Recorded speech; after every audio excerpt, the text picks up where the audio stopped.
There's a moment in many relationships that almost no one really talks about. It's the moment when a woman stops offering herself to her mate, to her partner. And it's not because she stopped loving her partner, it's not because she suddenly lost desire, but because something in the relationship quietly over time began to change. And over time, her body stopped moving toward intimacy. If you've ever wondered why that happens, in this video, we're going to talk about why women sometimes stop offering themselves in relationships, what emotional conditions influence desire, and what couples often misunderstand about intimacy. One of the biggest misunderstandings around female desire is the disbelief that it disappears for no reason. But in most relationships, withdrawal doesn't happen suddenly. It's happening slowly over time, bit by bit, it's being chipped off. And it's through these small moments of emotional disconnection, it's through stress, through any unresolved tension, through feeling unseen. Many women don't just wake up one day and decide that they no longer want intimacy. What usually happens is that the emotional environment of the relationship is slowly changing, and it's almost like you're not noticing that this shift or these changes are happening, but the body does notice. The body keeps count, and the body responds to that environment.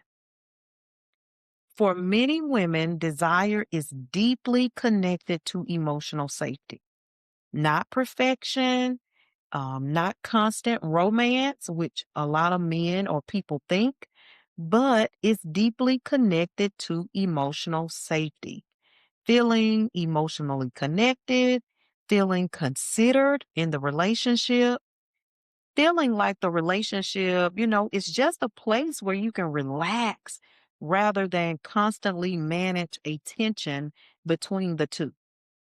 When those conditions exist, desire naturally has room to grow.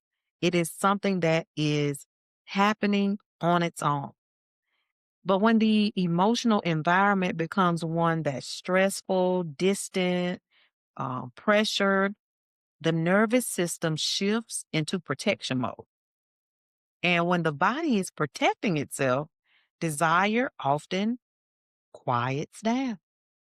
Not because something is broken, but because the body is just responding to its environment. And when people hear the phrase emotional safety, they sometimes think it sounds pretty abstract. But emotional safety is actually very simple. It means I can fully be myself in this relationship without fear of being dismissed, being punished, or emotionally shut down. Years ago, when I was trying to understand my own marriage, this is one of the questions I kept asking myself. How can love exist here, but desire feels so different? A lot of the things that I actually bring to this channel that I talk about here are things that I didn't fully understand until after my marriage ended and I started studying relationships, sex, love, and all of these things much more deeply. And I'm continuing to study them and learn things and share here. And what I eventually realized is that many women experience this shift. It wasn't just me, or it's not just me, and it's not just you. We're not crazy. Something is happening. But very few people are explaining why this is happening. Over time, some women stop offering themselves in intimacy because something inside of them has changed and is changing. Maybe they feel emotionally alone. Maybe resentment has quietly built up. Maybe life has just become overwhelming and connection has just disappeared. Or sometimes the relationship has shifted into something that feels more like responsibility rather than a true partnership. And when that happens, many women don't know exactly what or even how to explain what they're feeling. They may still care deeply about their partner. And I've had several conversations with women, and this is true. This is a fact. They still care deeply about their partner, but their body is no longer moving towards intimacy the way that it once did.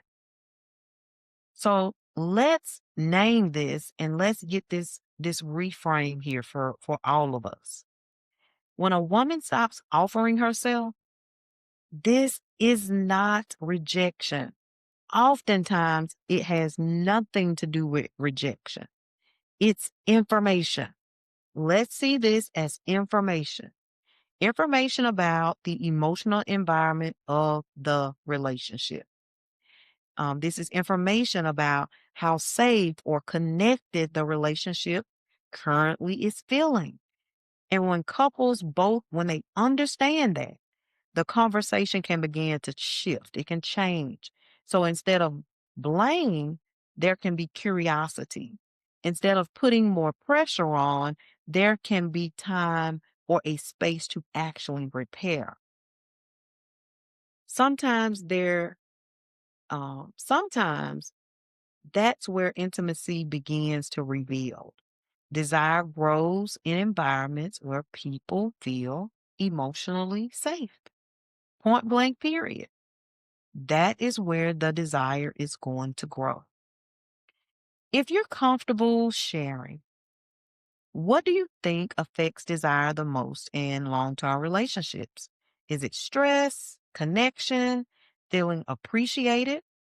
I'm always curious what people have experienced.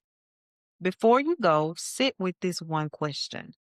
What is my body trying to communicate that I haven't fully listened to yet?